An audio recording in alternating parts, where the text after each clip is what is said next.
ಇದೇ ಕುರ್ಚಿ fight ನಡುವೆನೆ operation ಕಮಲದ ಸದ್ದು ಕೂಡ ಬಹಳ ಜೋರಾಗಿ ಕೇಳಿ ಬರ್ತಾ ಇದೆ. ಅದರಲ್ಲೂ ಕೂಡ ಸ್ವತಃ ಕಾಂಗ್ರೆಸ್ನ ಶಾಸಕರೊಬ್ಬರು ಬಿಜೆಪಿಯಿಂದ ಸುಮಾರು 55 ಕಾಂಗ್ರೆಸ್ ಶಾಸಕರುಗಳನ್ನ ಟಾರ್ಗೆಟ್ ಮಾಡಲಾಗಿದೆ, ಅವರುಗಳನ್ನ ಆಪರೇಷನ್ ಕಮಲ ಮಾಡಬೇಕು ಅನ್ನುವಂತ ನಿಟ್ಟಿನಲ್ಲಿ ಇಡಿಯಿಂದ ಹೆದರಿಸೋದು ಮತ್ತೊಂದು ಈ ರೀತಿಯಾದಂತದ್ದೆಲ್ಲ ನಡೀತಾ ಇದೆ ಅನ್ನುವಂತ ಆರೋಪವನ್ನ ಮಾಡಿದ್ದಾರೆ. ಇದೇ ವಿಚಾರ ಕಾಂಗ್ರೆಸ್ ಹಾಗೆ ಬಿಜೆಪಿ ನಾಯಕರುಗಳ ನಡುವೆ ಮತ್ತೊಂದು ಸುತ್ತಿನ ಹೊಡೆದಾಟಕ್ಕೂ ಕೂಡ ಈಗ ಕಾರಣ ಆಗ್ತಾ ಇದೆ. ಬನ್ನಿ ಹಾಗಾದ್ರೆ ಆಪರೇಷನ್ ಕಮಲದ ಆರೋಪ ಮಾಡಿದಂತ ಶಾಸಕ ಯಾರು, ನಿಜಕ್ಕೂ ಆ ರೀತಿಯಾದಂತ ಚಟುವಟಿಕೆಗಳೇನಾದ್ರೂ ಕಂಡು ಬರ್ತಾ ಇದೆಯಾ ಅಥವಾ ಇದು ಕೇವಲ ಒಂದು ಆರೋಪಕ್ಕೆ ಮಾತ್ರ ಸೀಮಿತನಾ? ಈ ರಿಪೋರ್ಟ್ ಅನ್ನು ನೋಡ್ಕೊಂಬೋಣ. 55 ಶಾಸಕರನ್ನ ಪಟ್ಟಿ ಮಾಡ್ಯಾರ ಅವರು. ಅಲ್ಲಿ ಅವರೊಬ್ಬರ ಪರಸ್ಪರ ವ್ಯಾಪಾರ ಮಾಡ್ತಾ ಇದ್ದಾರೆ ಇಬ್ರು.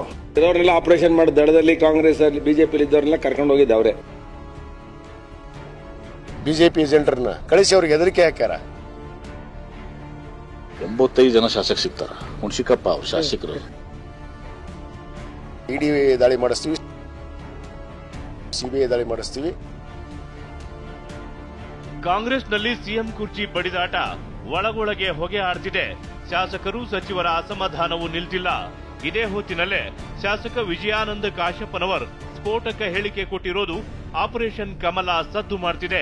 ಒಂದಲ್ಲ ಎರಡಲ್ಲ, ಬರೋಬ್ಬರಿ 55 ಕಾಂಗ್ರೆಸ್ ಶಾಸಕರನ್ನ ಬಿಜೆಪಿ ಟಾರ್ಗೆಟ್ ಮಾಡಿದೆ ಅಂತ ಶಾಸಕ ವಿಜಯಾನಂದ ಕಾಶಪ್ಪನವರ್ ಬಾಂಬ್ ಹಾಕಿದ್ದಾರೆ. ಟಾರ್ಗೆಟ್ ಮಾತ್ರವಲ್ಲ, ಒಂದು ಹೆಜ್ಜೆ ಮುಂದಿಟ್ಟು ಹೇಳಿಕೆ ಕೊಟ್ಟ ಕಾಶಪ್ಪನವರ್ ಈಗಾಗಲೇ ಬಿಜೆಪಿ ಏಜೆಂಟ್ಗಳನ್ನ ಮನೆಗೂ ಕಳಿಸಿದ್ದಾರೆ ಎಂದಿದ್ದಾರೆ.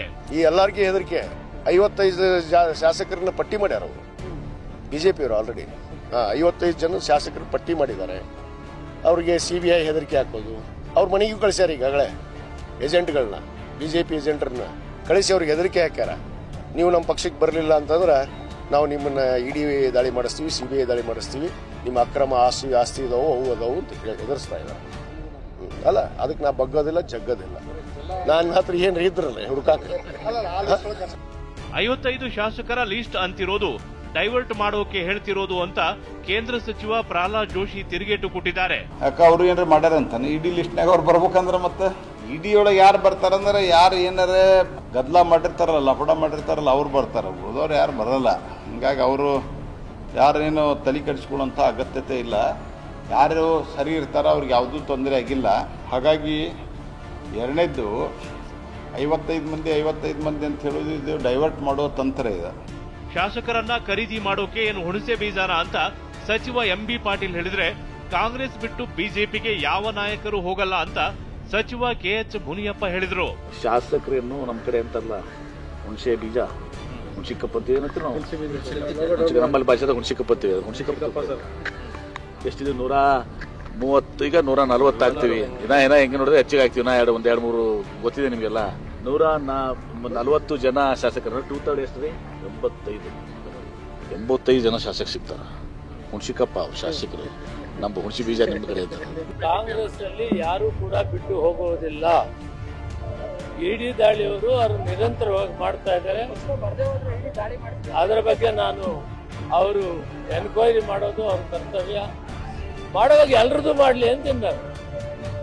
ಮಾಡೋದಕ್ಕೆ ಅವ್ರಿಗೆ ಅಧಿಕಾರ ಇದೆ, ಎಲ್ರದ್ದು ಮಾಡ್ಲಿ. ಅದೇ ಸರಿ, ಅದು ಕರೆಕ್ಟ್ ಅಲ್ಲ. ಎಲ್ರದ್ದು ಮಾಡ್ಲಿ ಮಾಡೋದಾದ್ರೆ ಗೊತ್ತಾಗ್ಲಿ.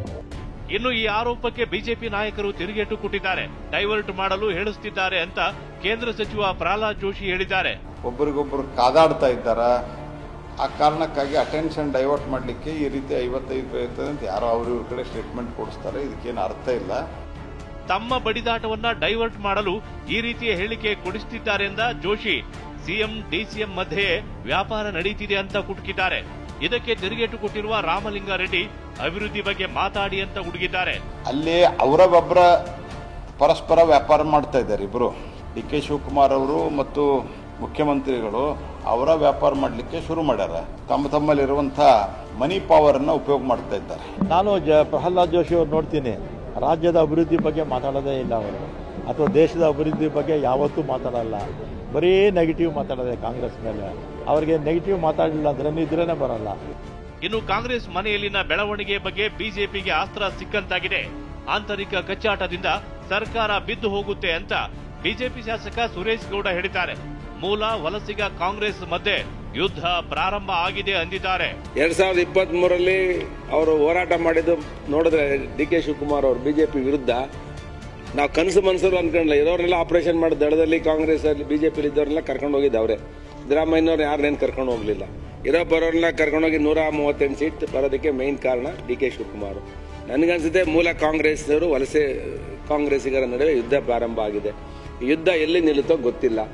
ಸದ್ಯ 55 ಶಾಸಕರನ್ನ ಟಾರ್ಗೆಟ್ ಮಾಡಲಾಗಿದೆ ಅನ್ನೋ ವಿಷಯ ಭಾರಿ ಚರ್ಚೆಗೆ ಗ್ರಾಸವಾಗಿದ್ದು, ಇದು ಯಾವ ಹಂತಕ್ಕೆ ಹೋಗುತ್ತೆ ಅನ್ನೋದು ಕುತೂಹಲ ಮೂಡಿಸಿದೆ.